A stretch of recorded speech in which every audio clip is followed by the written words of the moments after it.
কাঁকুর দিয়ে ডাল দিয়ে রান্না করছি। এই চুরিটাকে করছিলাম। হ্যাঁ, ডাল সিদ্ধ হয়ে গেছে, দেখুন ডালটা সিদ্ধ হয়ে গেছে।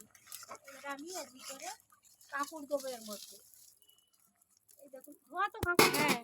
এই দেখুন কাঁকুরটা ভালো করে আমি কুটে রেখে দিয়েছি, বেঁচে রেখে দিয়েছি। দেখুন এতে দিচ্ছি, এটা সিদ্ধ হয়ে যাবে, গলে যাবে, তখন আমি ফোড়ন দেব। ফোড়ন দিলে সুন্দর টেস্ট হবে। রসুন দেব, কাঁচা লঙ্কা দেব, তেল দেবো, দিয়ে আমি ফোড়ন দেবো।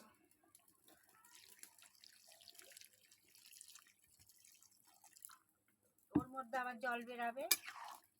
দেখুন ডাল অনেকটা হয়ে গেছে, ডাল একটু কম দিতে হয়, ডালটা বেশি হয়ে গেছে।